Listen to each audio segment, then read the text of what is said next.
નારકોએ જે પ્રતિનિધિઓને તેમની બધી શક્તિઓ સોંપી દીધી તે તેમની જાતને રાજા બની બેઠે તો શું થાય?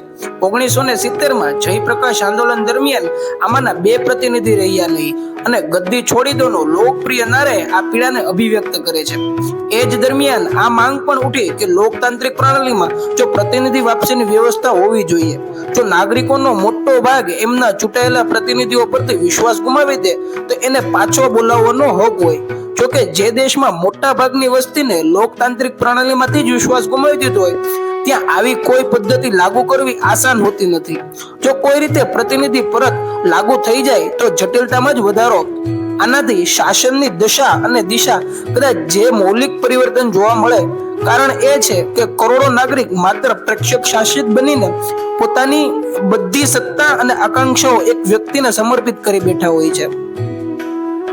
કદાચ આ પણ એક પછીના સમયમાં પ્રતિનિધિ વાપસીનો નારો એની ચમક ખોઈ બેઠ્યો. બીજી તરફ લોકતાંત્રિક ચૂંટણી દ્વારા ચૂંટાયેલા પ્રતિનિધિનું સત્ય એક ભયંકર હોય છે.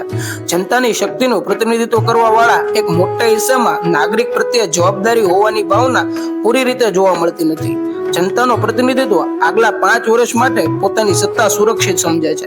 એના બધા પ્રયત્નો ફક્ત આગલા 5 વર્ષ પછી પોતાની સત્તાનું લાયસન્સનું નવીનીકરણ કરી અને સત્તામાં આવવું એના માટે એને ધન જોઈએ, જે કે ગુંડાઓ, બ્રોકરો, ભ્રષ્ટ ઓફિસરો, જમીનદારો તથા અલગ અલગ ધાર્મિક, જાતીય ક્ષેત્ર પ્રતિનિધિત્વ તેની સાથની જરૂર હોય છે. તેના માટે તે 5 વર્ષ જાય ત્યાં સુધી સંબંધો બનાવી રાખવા અને અલગ અલગ રીતે ધન સંચય અને શક્તિકરણ સંચયના મારફતે આવવાની અને ચૂંટણીમાં કઈ રીતે પોતાની જાતને સુનિશ્ચિત કરવી એ જ પ્રયત્નો હોય છે.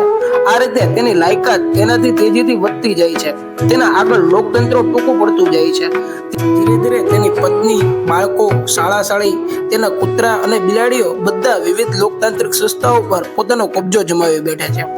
સ્વયં જનપ્રતિનિધિ પણ લાભના ઘણા પદો પર કબજો કરી બેઠા છે, જેના પર સંવિધાનકારી કોઈ હોય તો પણ કઈ પરવા કે વાંધો હોતો નથી. મિનિટોમાં કાગળ બનાવીને અત્યાર સુધીના બધા ગુનાઓ પર માફી ઘોષિત કરી દેવામાં આવે છે. એ કાનૂન પર રાષ્ટ્રપતિ અને રાજ્યપાલની આપત્તિઓનો કોઈ ધ્યાન દેવામાં આવતું નથી. અદાલતોના હુકમના પણ તોડ નીકળી આવ્યા છે. ચૂંટણી પદ્ધતિઓની સીમાને કારણે આવા ક્ષેત્ર અયોગ્ય લોકોને સાંસદ અને વિધાનસભામાં પ્રવેશ કરવાની તથા લગાતાર તાકતવર બનાવવાની જવાની ઘટના કોઈથી છુપાયેલી નથી. આઝાદીના 60 વર્ષોમાં આ લોકતાંત્રિક પ્રણાલીમાં જે લોકશાસકોએ કર્યું છે એ તો અંગ્રેજોના અત્યાચારને ક્યાંય પાછળ મૂકી દે છે. મોટી તકલીફ તો એ છે કે જો કોઈ ચૂંટણીમાં ભ્રષ્ટ પ્રતિનિધિને લોકો ખરાબ રીતે હરાવી દીધો હોય તો પણ તે વિધાનસભા અને રાજ્ય પરિષદમાં પ્રવેશ મેળવી જનપ્રતિનિધિની માન્યતા પ્રાપ્ત કરી લે છે.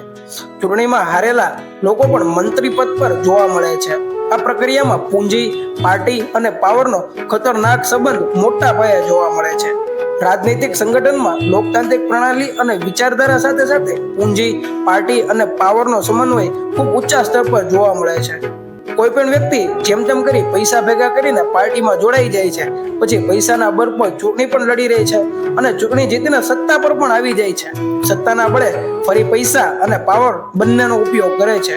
શું આ જ છે ખરું લોકતંત્ર? પૈસા અને પાવરના બળ પર એમનું નામ અને પદ સતત ઉપર જતું જાય છે. એમની સામે રાજનૈતિક પાર્ટી અને પાર્ટીઓ પણ ટૂંકી પડતી જાય છે અને કેન્દ્ર અને રાજ્યમાં એના ઉદાહરણ બહુ સરળતાથી જોવા મળે છે.